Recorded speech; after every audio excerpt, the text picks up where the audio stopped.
declares the session resumed. Let us all rise as we welcome the Governor as he delivers the State of the Province Address. Ang klase, ang bilis ng recess. Yun lang yung recess ata na walang merienda. Sa ating Vice Governor Arthur Dudu Y. Pingoy Jr., sa lahat ng members ng Sangguniang Panlalawigan, sa mga honorable representatives of 3 districts, Congressman Lumayag, Congressman Hernandez, Congressman Tuan, mga municipal mayors, city mayors, vice mayors, members ng mga sangguniang bayan at sangguniang panglungsod, sa lahat ng mga barangay officials nandito, sa mga punong barangay, sa lahat ng mga regional directors nandito, sa mga provincial directors ng mga national government agencies, academ, civil society organizations, cooperatives, people's organizations, private sector partners, mga RST na mga nandito, mga kasamahan ko sa serbisyo, at higit sa lahat, sa bawat South Cotabateño, isang napakagandang araw sa ating lahat. Ngayong araw, muli tayong nagtitipon, hindi lamang upang mabigay ng ulat tungkol sa mga programa at proyektong naisakatuparan na, kundi upang makita kung paano natin sama-samang napabuti ang buhay ng ating mga mamamayan at kung paano natin patuloy na isinusulong ang isang South Cotabato na mas maunlad, mas matatag at may tama at maayos na serbisyo para sa lahat. Sa mga nakalipas na taon, bago ko pagpatuloy sa aking may bahay, ang aking asawa, at baka mapagalitan ako mamaya, at syempre sa aking anak na nandito, sa aking pamilya, magandang umaga.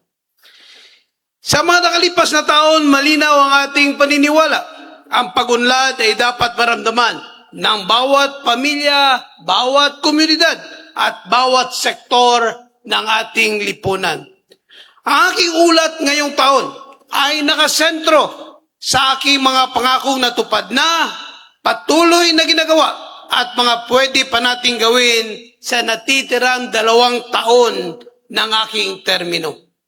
Simulan natin sa mga pagkilala mula sa iba't ibang ahensya ng gobyerno at mga award-giving bodies na patunay na tayo ay umangat at nakikilala hindi lamang sa Rehiyon 12, kundi sa buong bansa. Naging top 16 most competitive province in the Philippines ang lalawigan ng South Cotabato. Naging national level awardee tayo ng ARTA RCS Silver Award. Naging finalist tayo ng Most Business-Friendly Local Government Unit Province Level. At consistent tayo, naging Seal of Good Local Governance Awardee at Seal of Good Financial Housekeeping. Sustainable Development Goal Achievement Champion. At hindi lang yan, sa pangkalusugan na sektor, naging Red Orchid Hall of Fame Award tayo sa Pulumulok Municipal Hospital. Naging multiple Department of Health Awards ang meron ng ating IPHO, Local Health Systems, Maturity, Malaria-Free, Sustainability, Blood Donation, Pulang Laso Excellence, Healthy Communities, Epidemiology, and FHSIS Reporting.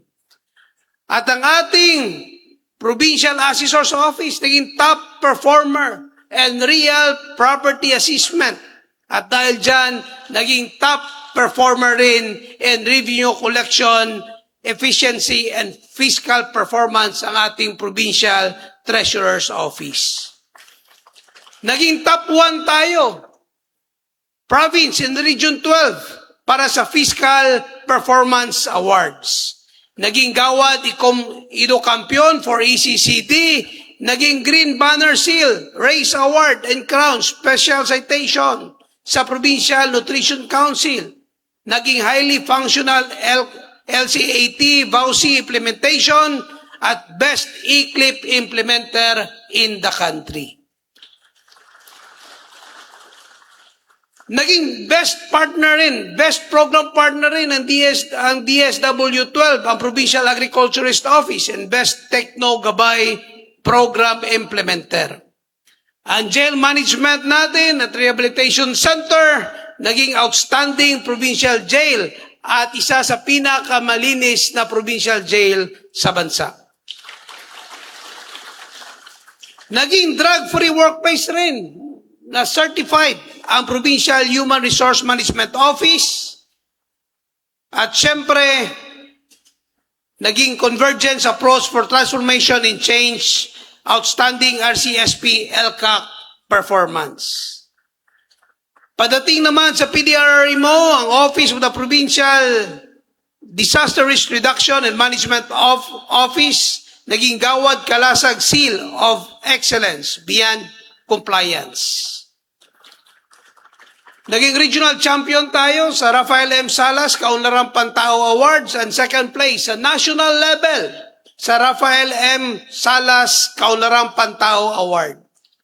We are the first LGU in the Philippines to implement the CSO Academy. Noong April 28, 2026, tayo ay pinarangalan bilang 2026 Gawad Parangal Awardee for Outstanding Governor of the Philippines na iginawad ng Association of Local Social Welfare and Development Officers of the Philippines sa Zamboanga City.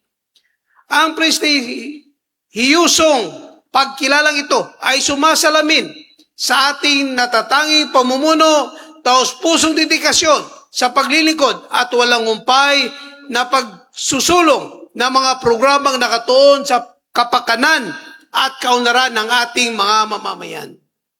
Ang parangal na ito ay hindi lamang para sa akin, kundi para sa bawat South Cotabateño na naging katuwang sa ating adikaing makapagatid ng tama at mahusay na serbisyo. Maraming salamat sa inyong patuloy na tiwala at suporta. Patuloy tayong magsisilbi na may integridad, malasakit at layunin, makamit ang mas maunlad at mas makataong South Cotabato para sa lahat. Para sa ating tama at maayos na serbisyo, tuloy-tuloy ang pagpasok ng mga investors sa ating probinsya. Katunayan, ang pinakahuling mga datos mula sa Philippine Statistics Authority, nagkaroon tayo ng GDP, Gross Domestic Product, worth 148 billion pesos.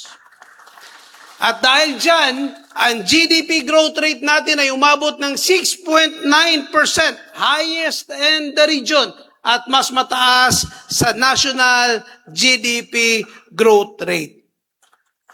Mula naman sa data na nakalap sa validation ng Cities and Municipalities Competitiveness Index noong 2025, makikita ang sumusunod na mga data. Nagkaroon tayo ng newly registered enterprise, new investments worth 1.6 billion pesos. At syempre, nag-generate ito ng revenue for goods and services, 82 billion pesos. Nang dahil dyan, naka-generate tayo ng 9,291 jobs or more or less 10,000 jobs noong nakaraang taon. Halos taon-taon, ito na rin yung inaakyat ng mga newly hired employees na meron dito sa ating lalawigan. Dahil sa napakagandang takbo ng ating ekonomiya, ayon sa PSA, tayo ang may pinakamabilis na economic growth sa buong Soc-Sargen region habang patuloy na bumababa ang poverty incidence at nananatiling mataas ang employment rate na may 97.1%. Patuloy nating pinatatag ang ating ugnayan sa ating mga private economic partners. Katunayan, sa kauna-unahang pagkakataon, sa tulong ng ating Provincial Economic Investment Promotion Center, nabuo ang mga Chamber of Commerce ng bawat munisipyo at ngayon meron na tayong South Cotabato Federated Chamber of Commerce. Nakatuwang natin sa pagpapalago ng ating ekonomiya. Kasabay nito, patuloy natin sinusuportahan ang ating mga micro, small, and medium enterprises sa pamamagitan ng iba't ibang capability building programs, market linkage activities, trade fairs, at business development initiatives. Ganon din ang pagpapalakas ng ating mga kooperatiba dahil katuwang din natin sila sa pagpapalago ng ating ekonomiya. Nag-establish tayo ng opisinang tumututok sa kapakanan ng mga kooperatiba at ating pinalakas ang suporta sa Provincial Cooperative Development Council. Pagdating sa serbisyong pangkalusugan, sa simula pa lamang ng aking panunungkulan ay naging malinaw ang aking direksyon para sa isang accessible, free, and quality health services. Sa buong Pilipinas, tayo ang kauna-unahan nag-implement ng mga provisyon ng Universal Healthcare Act at ang pagbuo ng Special Health Fund sa pagtutulungan ng ating mga component local government units, Department of Health at PhilHealth. Ang pooling of resources, nagambag-ambag tayo ay naging best practices. Naging best practice natin na pinupuntahan ng iba't ibang probinsya sa buong Pilipinas upang kanilang gayahin. Dahil rin dito, nadagdagan ang ating pundo na nagagamit para sa iba't ibang health program sa ating bansa. Ganon din ang patuloy na implementasyon ng free hospitalization, zero balance billing program. Iba't ibang probinsya na rin sa buong Pilipinas ang pumupunta dito sa ating lalawigan at tumanga sa kung paano natin ginawa na maging libre ang hospitalization dito sa ating lalawigan. Dahil dito, kinilala ng Department of Interior and Local Government sa pamamagitan ng Sustainable Development Goal Achievement Champions and Exemplars or SDG ACES Awards at sa pakikipagtulungan ng United Nations in the Philippines, ang South Cotabato bilang SDG Achievement Champion para sa Sustainable Development Goal number 3 o Good Health and Well-Being bilang pagkilala sa matagumpay na pagpapatupad ng free hospitalization program. Sa ngayon, aking tinututukan ang pag-level up ng hospital services at target natin sa tulong na rin ng Department of Health na ma-upgrade natin ang level of care ng Pulumulok Municipal Hospital from infirmary to level 1, then later to level 2. Ang NDH from level 1 to level 2 at ang ating SCPH maging level 3 upang mas maganda at maayos pa na serbisyo ang ating maipaabot sa ating mga kababayan. Sa simula ng aking administrasyon, paulit-ulit kong sinasabi sa inyo na dapat magkakaroon na tayo ng free dialysis center sa buong lalawigan. Medyo nahirapan tayo ng konti at una nating napa-operate ang ating dialysis center dito mismo sa 2nd District sa Provincial Hospital. At ngayon, nag-ooperate na ang 3rd District natin na Dialysis Center sa Norala at kaka-operate rin lang ng Dialysis Center natin sa 1st District sa Pulumulok.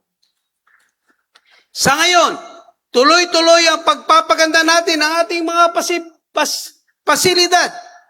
Kung mapapansin ninyo sa Protect, may tinatayo tayong 5-story building dyan. Sabi ko nga, pagdating ng plano, kita-kita ko pang world class ang building na ginagawa natin dyan. After ng 5-story, meron ng kasunod na mga construction, halos mapuno natin ang buong Protect ng isang hospital. Na kung saan, pag matapos ito, madagdagan ang ating mga operating rooms, madagdagan ang ating mga ICU units, maglalagay tayo ng mga specialty services katulad ng cancer center at heart center na libre upang hindi na kailangan pumunta sa Davao or Cotabato ang mga mahihirap nating mga kababayan. Sa Norala District Hospital, ongoing na din ang pagtatayo natin ng 3-story building para sa karagdagang wards at ICU unit. Sa Pulumulok Municipal Hospital, target natin na sa lalong madaling panahon ay masimulan na ang paggamit ng ating operating room upang mas marami pang tayo mapagsisilbihan na nangailangan doon sa 1st District. Dahil nakita rin natin ang datos na tumataas ang HIV cases. Kung kaya't napatayo tayo ng 20 million HIV/AIDS primary care facility at public health laboratory upang matugunan ang mga nangangailangan ng libreng serbisyo para sa mga HIV patients natin dito. Kasabay ng ating health programs, ang pamimigay natin ng libreng wheelchair sa ating mga PWDs. Katunayan, simula ng aking panunungkulan, hanggang ngayong 2026, nakapagpamigay na tayo ng 1,162 wheelchairs at 2,111 assistive devices tulad ng cane, hearing aid, crutches, at mga walker sa mga kwalipikadong benepisaryo. Dinagdagan din natin ang ating pondo para sa mga nangailangan nating kababayan sa pamamagitan ng ating Assistance in Crisis Situation Program para sa mga kababayan natin na nangailangan ng medicine at hospital bill assistance sa mga pribadong hospital. Upang lubos na maunawaan ang pangailangan ng ating komunidad, ang ating pinalawak ang catch-up program at localized LCAC Serbisyo Karaban. Ito ay Convergence Outreach Program sa pagtutulungan ng iba't ibang departamento sa kung saan pinupuntahan natin yung mga liblib na lugar at tinatanong kung anong mga kailangan nila at kung paano natin masolusyonan. Hanggang sa mga liblib na mga kabundukan, atin itong pinupuntahan, dinideliver natin yung mga water systems na kailangan nila. Kung kinakailangan nila yung ganitong programa, binibigay natin dyan. At hindi ko nga akalain na dahil dyan, meron tayong naging awardee ng Civil Service Commission bilang national winner ng 2025 Gawad Lingkod Bayan ng Pangulo dahil sa serbisyong meron. Itong si Romel Tison Evangelio kasama natin sa catch-up program. Congratulations! Pinangaralan siya dahil sa kanyang mga makabagong inisyatiba na nagbigay ng malaking tulong sa mga liblib na komunidad. Congratulations ulit, Mr. Evangelio, at sana ay marami pang empleyado natin ang gumaya sa iyo na nagsiservisyo ng tapat sa ating mga kababayan. Nang dahil sa serbisyong ito, ay nakapagsilbi tayo sa kung saan yung maraming mga kababayan natin na dismayado sa sistema ng gobyerno meron tayo. Pero dahil nakita nila kung paano natin pinasok at pinagsilbihan yung mga kababayan natin sa nasa liblib na mga lugar, umabot na ngayon ng 585 rebel returnees ang meron dito sa lalawigan ng South Cotabato. Isa rin sa mga priority program natin, ang edukasyon. At alam natin kung gaano kahalaga ang edukasyon sa ating komunidad at sa ating lalawigan. Palagi kong sinasabi noon pa man sa inyo na pagdating sa edukasyon, posibleng hindi makikita ang agarang resulta nito. Pero in the long run, naniniwala ako, ito yung magiging sustainabling solusyon para maabot natin ang tunay at progresibong lalawigan. Kaya't simula pa lang sa ECCD, Early Childhood Development, na kung saan yung mga daycares natin, nag-hire tayo ng ECCD na mga guro na 500 dito sa ating lalawigan. Pagdating naman sa elementary at high school, palagi kong sinasabi sa inyo, simula pa noon, nung sinimula natin ito, na dapat libre ang pag-aaral sa elementary at high school. Medyo nahirapan ako dahil hindi ko akalain noon ng City of Coronadal ay hindi na pala kailangan magbibigay ng RPT sa probinsya ng South Cotabato at merong separate division ang City of Coronadal, City Division sila. Ibig sabihin, hindi sila sakop ng ating SEF. At dahil hindi sila sakop, medyo nahirapan ako. Kung kaya't yung ating SEF na umabot ng 130 million ay dapat intended lamang sa buong lalawigan except City of Coronadal. Kung kaya't yung 130 million, para maitupad ko lang yung pangako ko sa inyo na sa buong lalawigan, libre ang elementary at high school at wala na dapat PTA fees or kung ano man na mga bayarin sa mga eskwelahan. Tiniyak ko na galing sa Office of the Governor, from General Fund, dumagdag tayo ng 80 million na pundo para matiyak lamang na tutong at libre ang edukasyon dito sa ating lalawigan. Maliban sa 130 plus 80 million, nagdagdag pa tayo ng 72 million naman para sa scholarship ng kabugwason and grant and aid program na meron tayo. Sa grant and aid program, dati itong 5,000. Ngayon, ginawa na nating 15,000 para matiyak natin na walang tumitigil sa pag-aaral na mga scholar ng ating lalawigan. Nagdagdag rin tayo ng mga allowances para sa mga regular na mga kabugwason scholars natin. At hindi lang yan. Ngayon, in-extend natin ito. Meron na tayo mga postgraduate scholarship. Hindi lamang sa nag-aabogado, hindi lamang sa nagmimedisina, kundi pati na rin sa mga nagmamasteral. Sa ngayon, meron tayong umabot na 30 Juris Doctor. Mag-aabogado yan. At meron tayong 20 Doctors of Medicine na nakapagtapos na ng kanilang pag-aaral out sa kabugwason scholarship na meron tayo. Pinangako ko rin sa inyo na maliban dito sa mga postgraduate scholarship, elementary at high school, ito yung pinakamalaki. Tiniyak natin na dapat dito sa lalawigan ng South Cotabato, hindi talaga problema ang pag-aaral hanggang sa kolehiyo. Napakahirap ipatupad ito. Dahil kailangan natin mag-join forces, magkaisa. Hindi lamang ang lalawigan ng South Cotabato, hindi lamang ang provincial government, kundi pati na rin ang pribadong sektor at ang national government agency sa pagtutulungan ng Commission on Higher Education, sa pagtutulungan ng TESDA at ng provincial government kasama ang private sector na patunayan natin na sa lalawigan ng South Cotabato, simula ng pinangako natin na dapat libre ang edukasyon, naging libre nga ang edukasyon sa ating lalawigan. Hindi ko akalain na sa pagtutulungan umabot na ng 42,000 ang napatapos natin sa kolehiyo mula pa nung sinimulan natin ang programang ito dito sa lalawigan ng South Cotabato.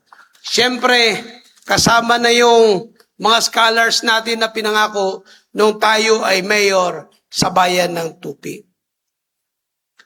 Ngayon, pinangako ko rin na kailangan ma-address yung kakulangan ng mga classrooms na meron tayo. Dahil kailangan ma-address ito, ang ginawa natin habang naghihintay tayo na may ayos ng national government, yung mga kakulangan nila, tiniyak natin na hindi tayo tumitigil na naghahanap ng paraan para makadagdag ng mga classrooms dito sa ating lalawigan. Kaya't noong nakaraang taon, nakagawa tayo ng 80 classrooms at ngayon, dahil papasok na ang DepEd, nagkaroon na tayo ng Memorandum of Agreement sa ating Secretary ng Department of Education at hopefully ngayong taon magsisimula na rin ang konstruksyon ng ating mga paaralan.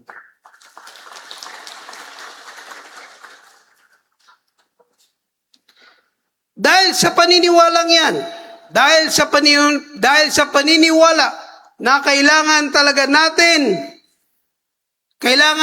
natin ang edukasyon na siyang maging sustainabling solusyon sa development meron ng ating lalawigan dahil na rin sa paniniwala natin ang edukasyon ay siyang tanging pag-asa ng mga pamilya na angat dito sa ating lalawigan.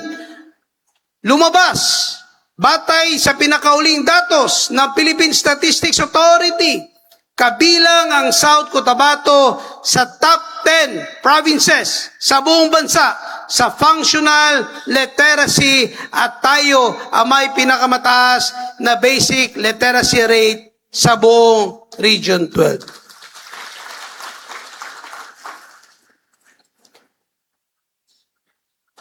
Ang pangkalusugan at edukasyon, ilan lamang ito sa sinasabi nating kailangan mayangat, pero hindi natin ma-maximize ito kung hindi natin tutukan ang isa sa pinakamalaking sektor ng ating lalawigan, ang siyang agrikultura.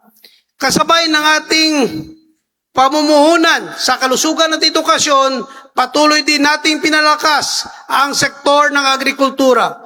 Bilang isang lalawigang agricultural na nanatiling pangunahing haligi ng ating ekonomiya ang sektor ng agrikultura. Kaya naman, patuloy nating pinalalakas ang suporta sa ating mga magsasaka at mga mangingisda sa pamamagitan ng mga programang nakatuon hindi lamang sa produksyon kundi maging sa mekanisasyon, value adding at market development. Sa ilalim ng Consolidated Rice Production and Mechanization System, ang ani ng palay sa mga pilot production clusters ay umabot sa hanggang 12 metric tons kada hektarya. Dati, nasa 3.6 metric tons kada hektarya lamang ang ating harvest. Kasabay nito, kahit wala tayong dagat, dahil sa meron tayong lawa, nakapagtala rin ang ating lalawigan na mahigit 3.38 metric tons ng fish production na higit pa sa itinakdang target na meron tayo. Maliban sa mga livelihood programs rin na ibinaba sa atin ng Department of Labor and Employment, bumuo tayo ng sarili nating programa na tinawag nating Angat o Alalay sa Negosyo, Ginhawa at Trabaho. Sa pamamagitan ng Angat Program, 300 individual mula sa mga mahihirap at marginalized sectors ang nabigyan ng livelihood skills, training capability building activities at capital assistance upang makapagsimula o mapalawak ang kanilang maliliit na negosyo. Meron din tayong loan program with zero interest para sa mga associations and cooperatives na pwede silang umutang ng walang interes sa halagang 350,000. Marami na tayo mga associations at cooperatives na natulungan sa ilalim ng programang ito. Patuloy din natin sinusulong ang mga programa sa skills development at community empowerment para sa mga kababaihan, kabataan at iba pang vulnerable sector upang matiyak na ang pag-unlad ay tunay na mararamdaman ng lahat.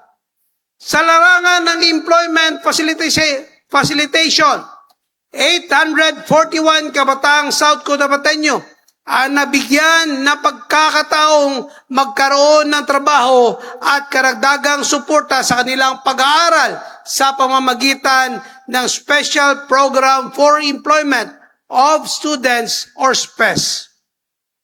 Meron tayong bagong programa ng GIP South Cotabato version. Hindi ito GIP na national, kundi South Cotabato version. The Government Internship Program para sa mga graduates na wala pang experience sa pagtatrabaho sa gobyerno. Ito ay upang matugunan ang problema sa unemployment at mabigyan ng opportunity ang mga bagong graduates na magkaroon ng pansamantalang trabaho hanggang 1 taon na kontrata, habang naghahanap sila ng mas permanenteng trabaho. Sa ngayon, meron tayong 50 GIP beneficiaries at layo natin na madagdag pa at kailangan madagdagan ang ating pundo upang mas marami pang fresh graduates ang ating matulungan. Patuloy din natin pinalalawak ang access sa trabaho sa pamamagitan ng job fairs, employment facilitation programs at pakipagtulungan sa mga local at overseas employers upang mas maraming South Cotabateño ang magkakaroon ng disenteng hanap buhay. Kasabay sa pagpapalakas natin sa kalusugan, edukasyon, kabuhayan at agrikultura, patuloy din nating pinapaunlad ang ating mga infrastruktura.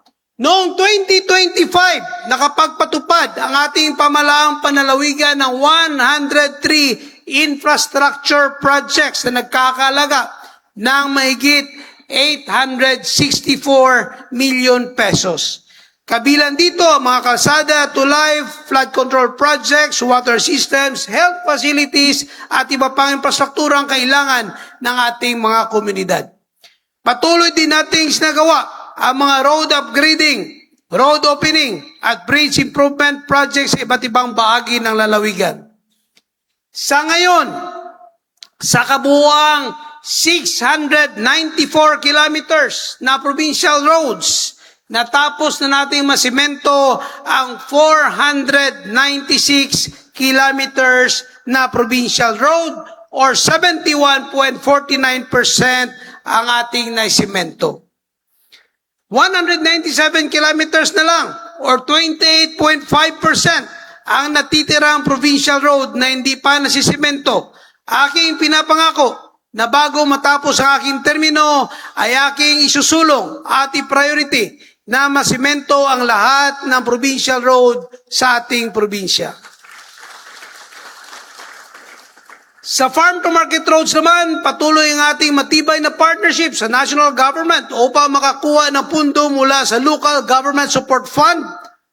Katunayan, ngayong taon o nakarang linggo lamang, nabigyan tayo ng 122 million para sa concreting ng ating farm-to-market roads.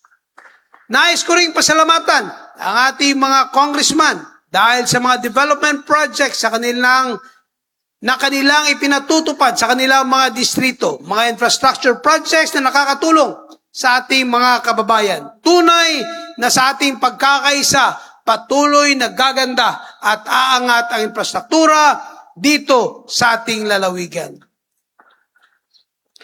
Hindi rin natin kinalimutan ang mga pamilya nakatira sa mga hazard-prone areas na matagal na naghihintay na pagkakataon magkaroon ng ligtas at disenteng tahanan. Sa ilalim ng South Cotabato Housing Projects, Isinagawa natin ang validation ng 13,000 informal settler families na apektado ng iba't ibang suliranin tulad ng paninirahan sa danger zones, kawalan ng sariling lupa, at iba pang kondisyon na naglalagay sa kanila sa panganib. Bilang tugon, nakapag-validate na tayo ng 8 relocation sites sa iba't ibang bahagi ng lalawigan bilang paghahanda sa pagtatayo ng paunang 100 housing units bawat munisipyo sa loob ng 3 taon. Kaya't sa membro ng Sangguniang Panlalawigan, sana magawa natin ng paraan para matulungan kami na maisaayos sa pag-purchase ng ating mga possible relocation sites. Sa taong ito, 3 bayan ang ating uunahin at ito ay napunduhan na sa ating annual budget. May mga proseso na lang na tinatapos bago simulan ang napakagandang programang ito para sa ating mga kababayan. Ito ay bahagi ng ating layunin na patiyak na bawat pamilya ay may pagkakataong manirahan sa ligtas, maayos at matatag na komunidad.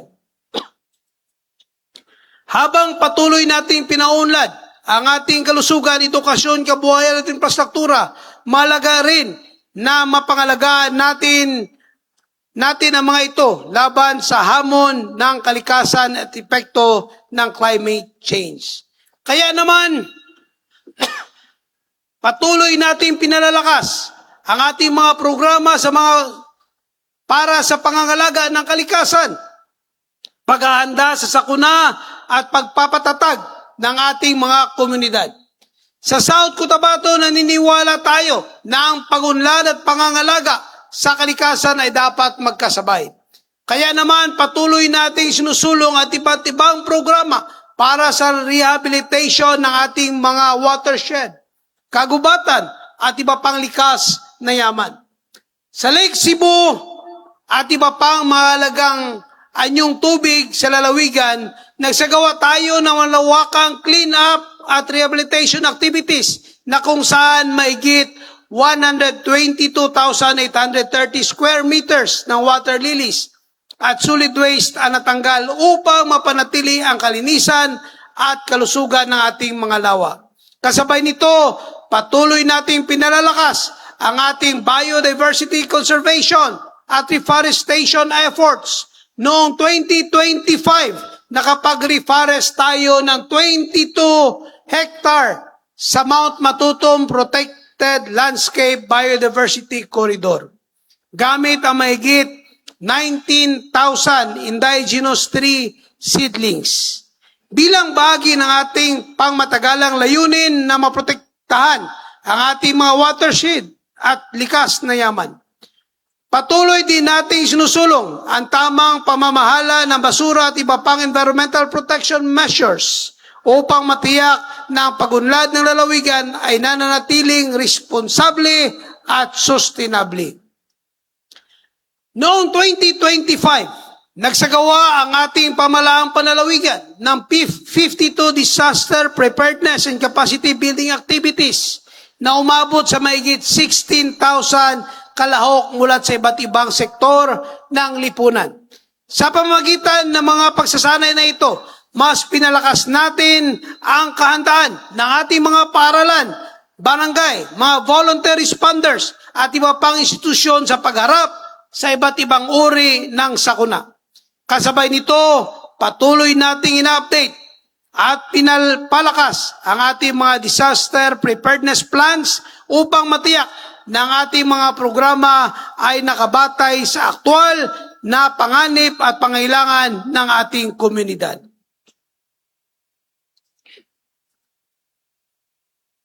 Noong 2025, nakapagpatupad tayo ng 84 relief operations, nakapagbigay ng patient transport services sa daang-daang pasyente at mga nangailangan ng agarang tulong medikal at nakapagatid ng agarang ayuda sa mga pamilyang napiktuhan ng iba't ibang kalamidad. Sa ilalim ng ating Food for Work at Cash for Work programs, libu-libong mamamayan din ang nabigyan ng pansamantalang pagkakakitaan habang nakikilahok sa mga gawaing makakatulong sa rehabilitasyon at kalinisan ng ating komunidad. Patuloy din nating pinapalakas ang ating mga flood control, slope protection at iba pang hazard mitigation projects upang mabawasan ang panganib sa mga komunidad na madalas maapektuhan ng pagbaha at pagguho ng lupa. Dahil sa ating mga environmental programs, noong 2025, kinilala tayo bilang Climate Hero Awardee ng Climate Change Commission. Bilang pagkilala sa mga programang nagtataguyod ng climate resilience at people-centered development sa ating lalawigan. Kasabay nito, muling nakamit ng South Cotabato ang Beyond Compliant Rating sa Gawad Kalasag, isa sa pinakamataas na pagkilala sa larangan ng disaster risk reduction and management sa bansa. Ang mga parangal na ito ay hindi lamang pagkilala sa ating pamahalaan. Ito ay pagkilala sa sama-samang pagsisikap ng ating mga lokal na pamahalaan, mga munisipyo at syudad, mga partners agencies, mga volunteer responders, at bawat South Cotabateñong tumutulong upang maging mas ligtas, mas matatag, at mas handa ang ating lalawigan.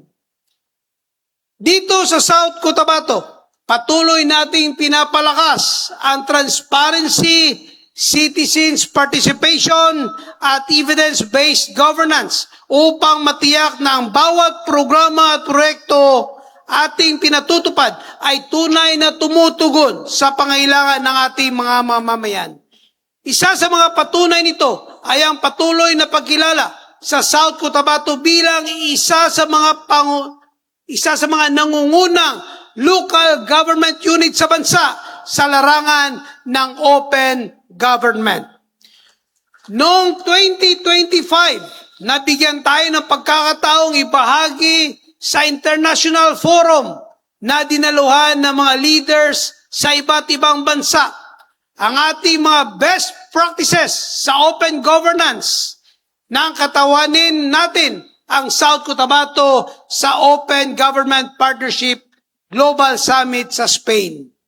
Kasabay nito, patuloy din nating pinalalakas ang partisipasyon ng ating mamamayan sa pamamahala.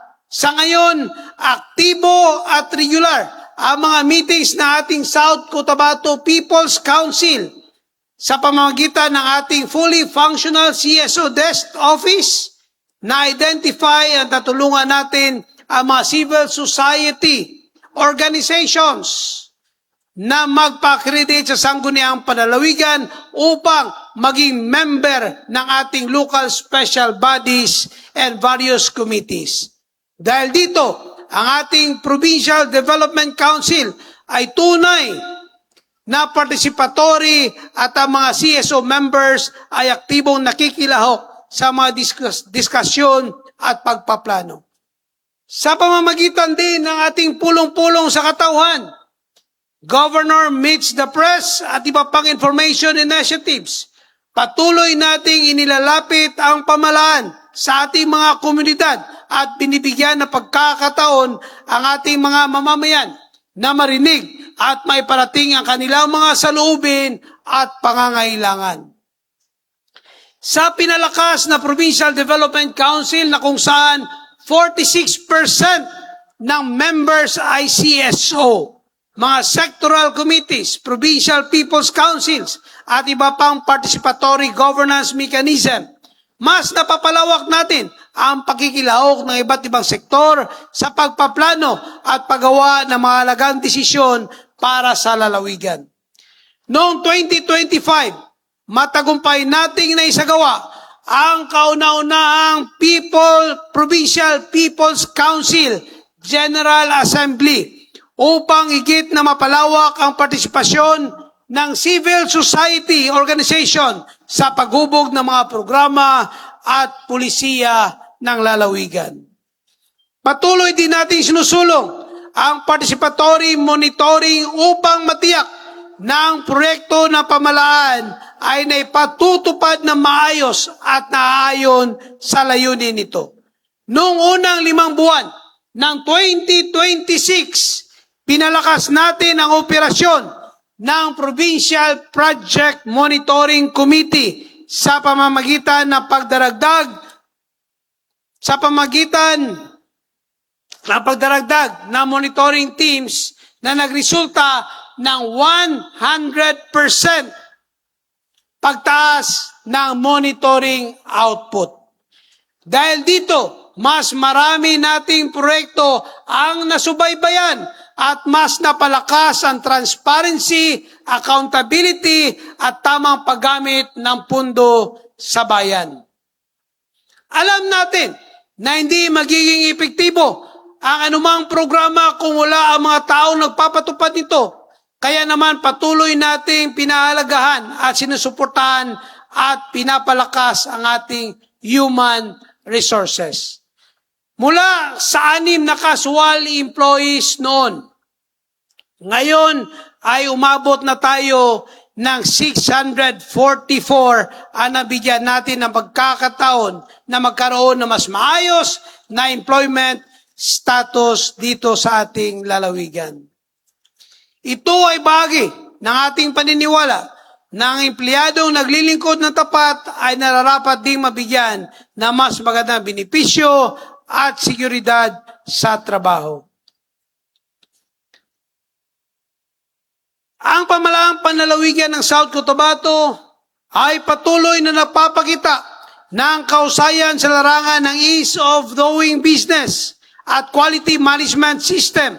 Matapos makamit ang Silver Award ng Anti-Red Tape Authority Report Card Survey 2.0 noong 2024, kung saan nakakuha ito ng very satisfactory na rating sa serbisyong publiko. Mula sa daang-daang ahensya sa buong bansa, napabilang ang South Cotabato sa top 5 na pinakamahusay na local government unit na napatunay na episyente, epektibo at makataong pag-aatid ng serbisyo. Sa pamamagitan ng Office of the Provincial Governor, Internal Audit Service, naging benchmarking hub ang lalawigan kung saan natututo ang ibang local government units sa mga sistema nito sa anti-red tape at mahusay na pamamahala. Upang mapanatili at mapalakas pa ang mga tagumpay na ito, ganap na pinatutupad ang quality management system at kasalukuyan naghahanda para sa Stage 1 at Stage 2 ng ISO 9001, International Organization for Standardization Certification Audits.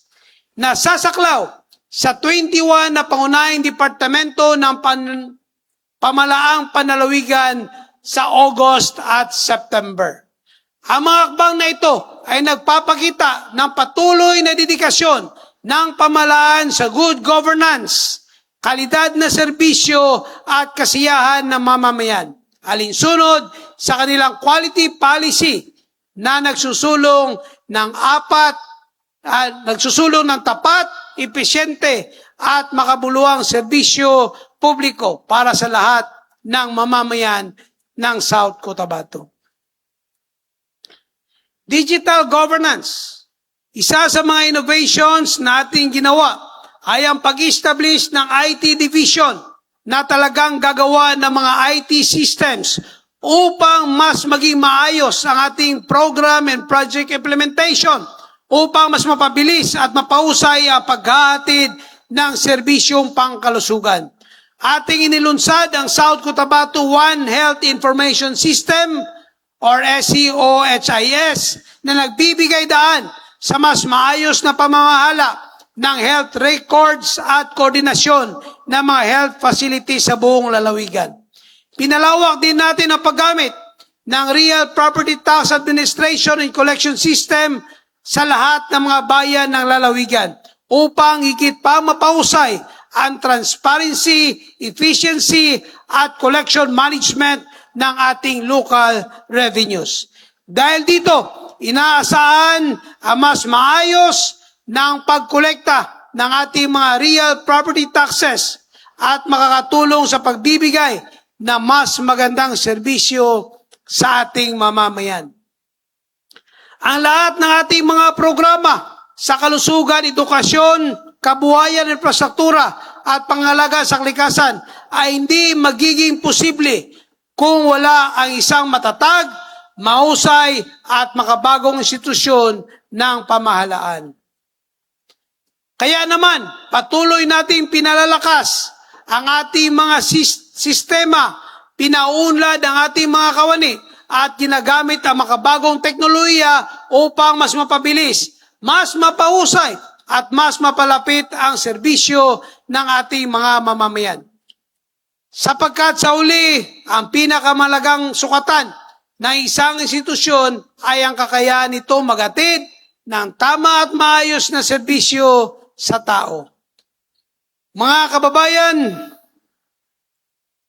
ang lahat ng mga programa at proyektong ating naisakatuparan ay hindi lamang bunga ng maayos na pamamahala. Ito rin ay bunga ng disiplinado at responsableng paggamit ng pundo ng bayan. Sa taong 2025, umabot ng 3.4 billion ang kabuuang pundo ng ating lalawigan. Higit na kapansin-pansin ang pagtaas ng ating local source revenues na umabot ng 867 million or 18.01% na mas mataas kaysa noong nakaraang taon. Dahil dito, kinilala ang South Cotabato bilang rank 1 sa Region 12 sa larangan ng local revenue generation. Kasabay nito, bumaba ang ating dependency sa national tax allotment mula sa 76% noong 2024, ngayon, mula 76 noong 2024, ngayon 74% na lang noong 2025 at sana mas bababa pa ngayong 2026. Patunay na mas lumalakas ang kakayahan ng lalawigan na tustusan ang sarili nitong mga programa at serbisyo. Sa kabila ng paglaki ng ating pondo, nananatiling mataas ang ating budget utilization rate. Ito ang tinitinan kung talagang naubos natin ang pera at umabot tayo ngayon sa 94.8% para sa utilization rate. Tanda na ang pundo ng bayan ay agad na isasalin sa mga serbisyong may direktang pakinabang sa ating mga mamamayan. Ito ang dahilan kung bakit patuloy nating napapalawak ang serbisyong pangkalusugan, edukasyon, agrikultura, infrastruktura at iba pang programang tumutugon sa pangangailangan ng bawat South Cotabateño. Sa puntong ito, nais kong ipaabot ang aking taos-pusong pasasalamat sa lahat na naging katuwang natin sa paglalakbay na ito. Sa ating sangguniang panalawigan, sa pangunguna ng ating Vice Gobernador Arthur Dudu Pingoy Jr., maraming salamat sa inyong suporta sa mga programang ating isinusulong para sa lalawigan. Sa ating mga mayors, vice mayors, sangguniang bayan at panglungsod members, barangay officials, national government agencies, civil society organizations, people's organizations, mga RST officers and members, private sectors partners at development partners, maraming salamat sa inyong pakikiisa at pakikipagtulungan. Sa ating mga kawani ng pamalaang panalawigan, maraming salamat sa inyong dedikasyon at malasakit sa serbisyo publiko. At higit sa lahat, sa bawat South Cotabateño, maraming salamat sa inyong tiwala at patuloy na pakikibahagi sa pagunlad ng ating lalawigan. Marami na tayong nagawa. Ngunit ang pinakamalaga ay hindi lamang ang ating natapos. Ang pinakamahalaga ay ang mga buhay na ating natulungan ang mga pamilya na bigyan ng pag-asa at ang mga komunidad na patuloy nating pinauunlad. At habang marami pa tayong dapat gawin, nananatili ang aking pangako ang maghatid ng tama at maayos na serbisyo para sa bawat South Cotabateños. Sama-sama nating ipagpatuloy ang pagbuo ng isang South Cotabato na mas malusog, mas edukado, mas maunlad, mas matatag at mas handa sa mga hamon ng hinaharap. Dahil kapag nagkakaisa ang pamalaan at mamamayan, walang hamon na hindi natin kayang malampasan at walang layuning hindi natin kayang maabot. Sa muli, sabay-sabay nating ipagmalaki, South Cotabato, angat ka sa lahat. Oras na ipagpatuloy ang pagbabago. Kahit ang mayo, pantay-pantay tayo. Para sa pag-angat ng South Cotabato. Mr. Chair, The chair recognizes the Honorable Ervin Luntao. thank you, Mr. Chair. I now move for the restoration of the rules. I second the motion. It has been moved and seconded that the rules be restored. Do you have any objection? There being none, the chair declares the rules restored. Mr. Chair, The Honorable Annabel Pingoy is recognized. thank you, Mr. Chair. There being no other matters to be taken up, I move that this session be adjourned. Second the motion, Mr. Chair. It has been moved and seconded that this session be adjourned. By general consent, the chair now declares the session adjourned. Choir for the community singing. Pantay-pantay tayo.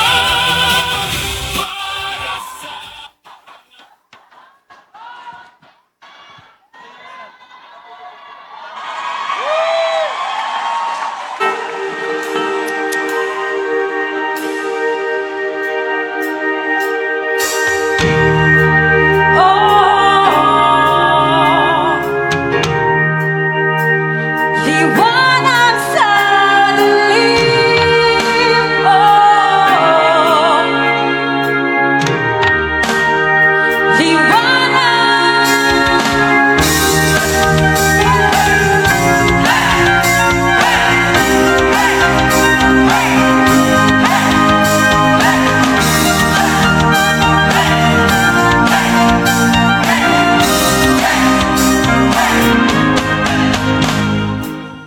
Ituon mo iyong sarili, naghahawi ng ulap sa kalangitang kulubin.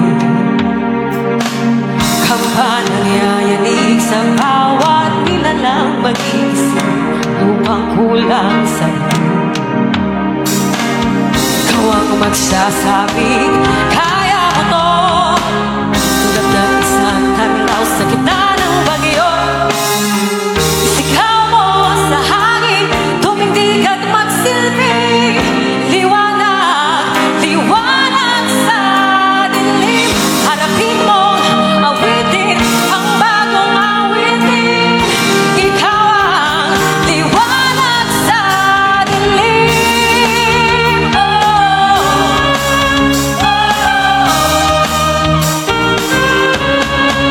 At sa paghamon mo sa agos ng ating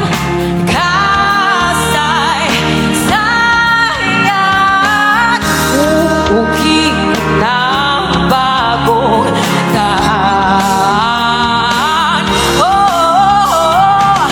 Ikaw ang aawit ng